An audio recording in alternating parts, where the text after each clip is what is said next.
Pasti kalau namanya tes psikologi punya tujuan, misalnya tes psikologi untuk Polri misalnya, apa sih yang harus dipunyai oleh calon anggota Polri itu misalnya di kecerdasan.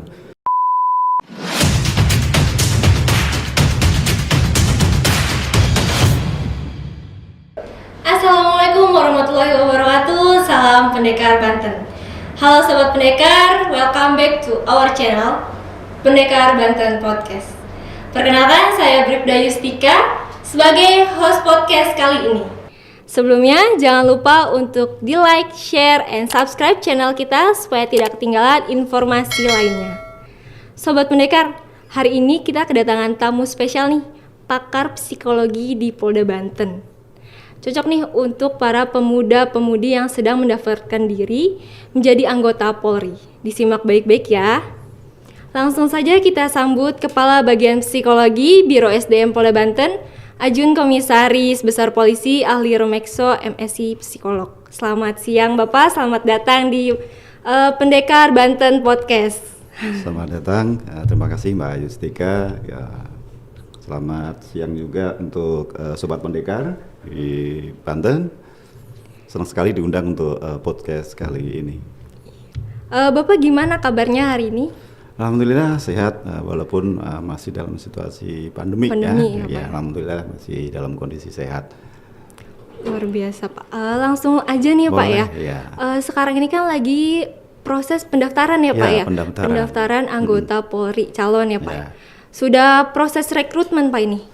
Sementara belum masuk ke proses seleksinya ya, baru di proses pendaftaran. Kemungkinan sampai di tanggal 14 atau enggak ada pengunduran lagi. Kemarin hasil dari rapat dengan Mabes, kemungkinan ada waktu-waktu yang bisa diundur lagi karena kuotanya masih kurang memenuhi. Dalam proses rekrutmen nanti anggota Polri ini Pak nih, kan banyak nih Pak ya tes-tes yang dilalui ini. Salah satunya kan tes psikologi nih Pak nih. Apa sih Pak tes psikologi ini dan apa tujuannya?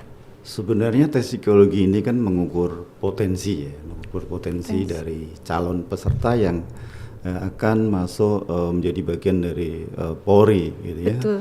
Tujuannya kita menseleksi, namanya seleksi, kita mencari yang terbaik dari sisi psikologinya, antara lain dari kecerdasannya dia bagus, kemudian dari sisi pribadinya dia oke, kemudian bagaimana dia bekerja nantinya, dia punya kecepatan kerja yang bagus, kemudian dia tidak mudah bosan dalam bekerja dan lain sebagainya.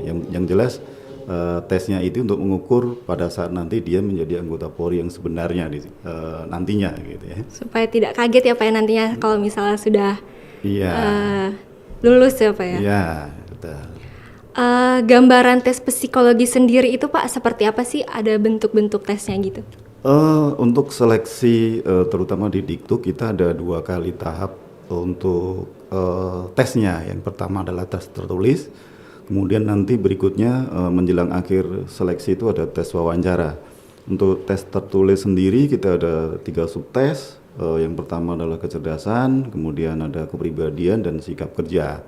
Kemudian nanti pada saat mau menjelang akhir itu ada tes wawancara untuk semua Diktuk, di mana itu untuk lebih menekankan ada tidaknya gangguan psikologis pada calon anggota Polri ini. Lebih diyakinkan di yang tes akhir ya Pak ya, yang wawancara itu ya? Benar Mbak Justika, jadi dilengkapi pada tes wawancara. Kalau pertama tes tertulis, kemudian dilengkapi dengan tes wawancara.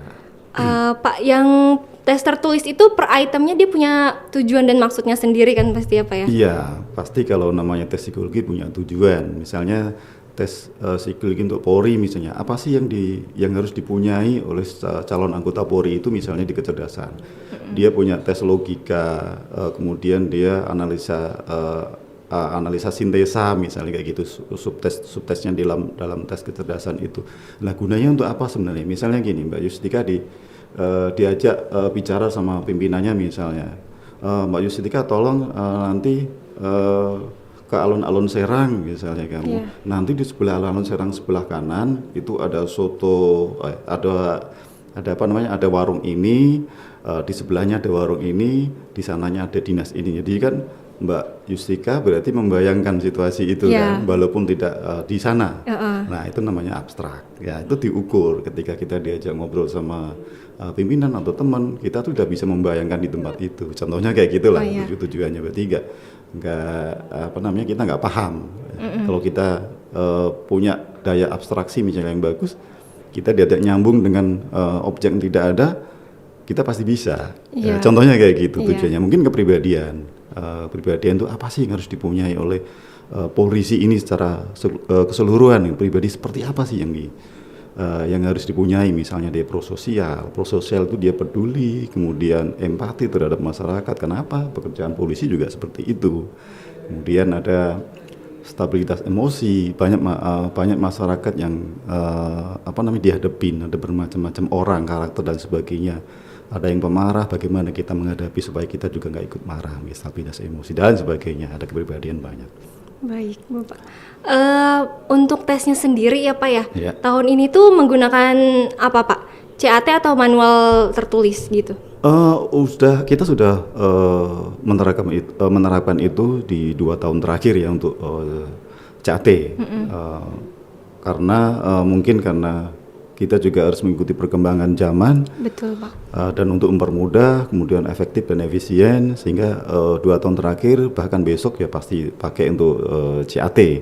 Karena sistem CAT mungkin lebih mudah, kemudian lebih aman dalam tanda kutip, kemudian lebih bisa dipertanggungjawabkan, bahasa penerimaannya, akuntabilitasnya lebih bagus. Itu selesai tes itu langsung keluar hasilnya gitu Pak? Jadi kalau nanti di Bintara, penerimaan Bintara itu kan nanti online-nya kan seluruh Indonesia itu Mbak Yustika ya. Berbarengan itu Berbarengan, Pak? Jadi seluruh Indonesia pelaksanaannya bareng, serentak, baik Indonesia wilayah timur, tengah maupun barat.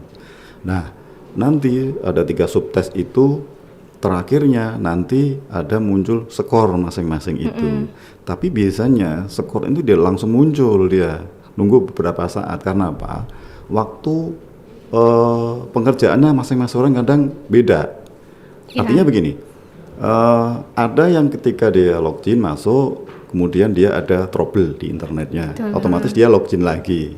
Berarti kan dia agak lambat dikit. Nah, sampai di semuanya, semua wilayah Indonesia itu sudah masuk di server semua, baru keluar skornya masing-masing. Jadi real time sebenarnya, cuman butuh waktu jeda beberapa saat saja.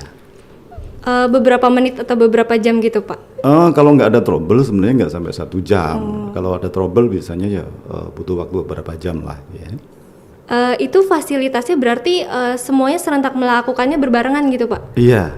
Jadi seluruh Indonesia serentak berbarengan, kita menggunakan beberapa laboratorium komputer sekolah di kota masing-masing. Misalnya kita di Serang, cukup di Serang aja dan sekitarnya, beberapa sekolah yang kita pakai. Untuk wilayah Jawa itu mungkin bisa, misalnya Jawa Tengah, Jawa Timur, Jawa Barat itu kan animonya banyak. Dia bisa ratusan lab mungkin yang dia harus sewa gitu. Untuk teknisnya sendiri Pak, untuk CAT itu bisa dijelaskan nggak seperti apa teknisnya gitu, pelaksanaannya? Kalau teknisnya kan sebelum hari H pelaksanaan itu kan daftar nominatif itu sudah ada di kita. Itu kita kirim ke Mabes Polri.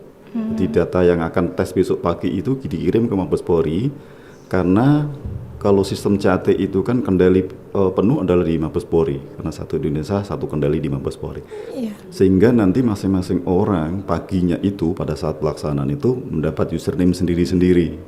Langsung pada pagi itu juga Pak? Dibagikan, masuk login ke PC-nya masing-masing, sehingga ketika sudah login di username, passwordnya dan sebagainya, langsung nongol namanya dia otomatis di situ.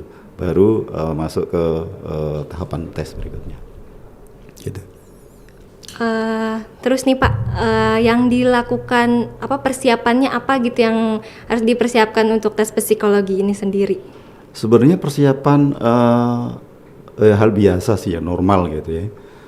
Misalnya sebenarnya kalau psikologi itu kan mengukur potensi ya.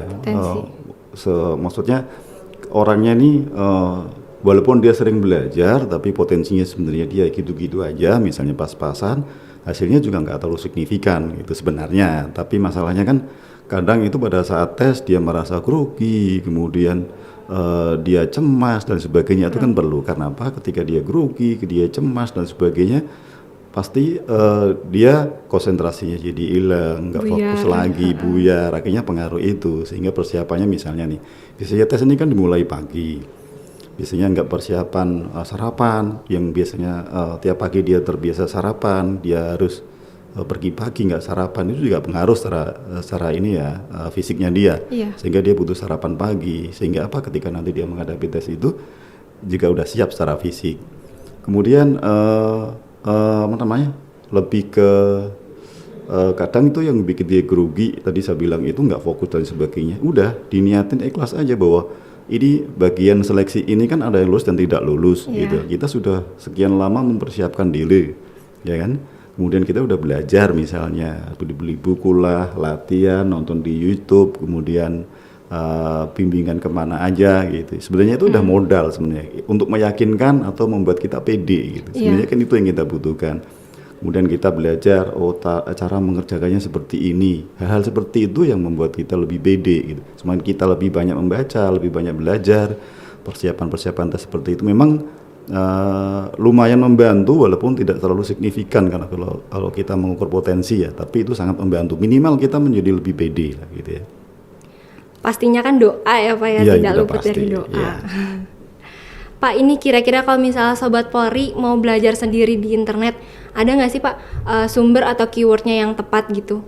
Banyak sekali sebenarnya, mau di TikTok aja ada misalnya. Betul Pak, sekarang tuh media sosial udah merajalela ya Pak ya. Ya benar, mau di TikTok, di Instagram, mau di YouTube, sebenarnya banyak tutorial atau cara-cara pengerjaan, itu banyak sebenarnya.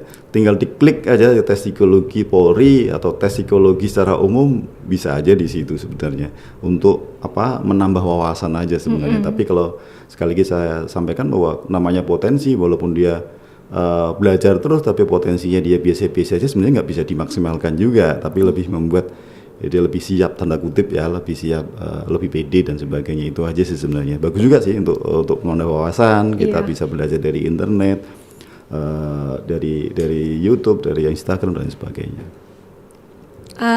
Dari Bapak sendiri ada nggak sih tips dan triknya untuk menghadapi tes psikologi ini? Sebenarnya triknya nggak ada sih sebenarnya secara umum, karena kan pada dasarnya psikologi itu adalah ingin mengukur sesuatu yang murni dari dalamnya dia ya. Karena tadi saya bilang dari potensi itu gitu. Cuman tadi saya ulangi lagi, tadi kan caranya bagaimana supaya ini kita lebih fokus, lebih konsentrasi, lebih siap. Tadi sudah kita sampaikan, dia lebih secara, misalnya dia harus sarapan dulu, malamnya tidak begadang. Karena apa? Dampaknya begini kalau begadang. Kalau dia begadang belajar kan ngantuk dia besok paginya. Kalau ngantuk mesti nggak fokus, nggak konsentrasi. Apalagi lihat tengok kanan kirinya udah pada selesai, itu lebih panik lagi gitu. Bikin stres ya Pak ya. Iya, kemudian dia harus sarapan dulu, secara asupannya harus masuk, makanannya, sehingga dia bisa lebih siap secara fisik untuk menghadapi tes itu. Kemudian yang paling utama lah, jangan panik, jangan grogi.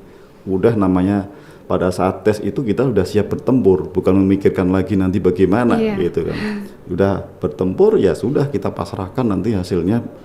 Kita harus siap apapun itu. Itu buah dari perjuangan kita misalnya kan gitu. Usaha tidak mengkhianati hasil ya Pak ya. Kira-kira begitu. Terakhir nih Pak nih, ada nggak sih pesan-pesan untuk para sobat pendekar yang nantinya akan berjuang untuk menjadi anggota Polri? Dicoba terus. Walaupun beberapa, kalau saya amati ya beberapa teman-teman atau anaknya, putranya gitu, walaupun tapi secara menetap ya, misalnya tahun kemarin dia psikologinya di angka 65 gitu, kemudian hari ini dia naik di 67 gitu. Artinya peningkatan itu walaupun tidak signifikan tapi ada peningkatan. Ada peningkatan. Selalu coba terus. Berlatih jangan ya Pak pantang ya? menyerah. Iya, karena apa? Kalau saya lihat mungkin teman-temannya Mbak Yustika misalnya, dia mendaftar Polri itu hingga 2 atau 3 kali. Betul, gitu. Pak. Emang ya pertama belum rezekinya mungkin ya. Yang kedua dicoba terus, bagaimana sih usahamu keras seperti apa sih yang Tuhan lihat itu, usaha keras seperti apa yang kamu punya gitu. Dicoba terus, kita nggak tahu rezekinya sampai kapan. Yang penting diusahakan terus. kemudian sampai titik darah penghabisan misalnya sampai umurnya habis, karena itu yang akan dilihat oleh Tuhan. Misalnya dari sisi psikologis juga, kalau udah 2-3 kali dia masih daftar, artinya kan dia punya motivasi yang besar ya. Sangat besar pasti. Sangat besar, walaupun nanti nggak lulus, berarti artinya kan yang pertama belum rezeki, yang kedua memang kita harus menyalurkan energi kita di tempat lain. Dalam artian kita nggak harus di polisi untuk mencari rezeki, untuk mencari berkah itu. Jadi ada tempat lain yang lebih oke dan cocok sebenarnya. Ya, bukan dia nggak bagus, dia bagus, tapi mungkin nggak cocok di kepolisian misalnya begitu. Baik, Bapak, terima kasih sudah memberikan informasi di Pendekar Banten ini. Tentunya hal ini bisa memberi pengetahuan bagi Sobat Pendekar Banten sendiri. Oke, Sobat Pendekar, mungkin ini akhir dari podcast kita kali ini. Jangan lupa untuk di-share, di-like, dan subscribe supaya bisa mengikuti informasi-informasi lainnya. Nah, Sobat Pendekar, ingat, jauhi kejahatan, narkoba, dan tetap semangat. Salam Pendekar Banten. Wassalamualaikum warahmatullahi wabarakatuh.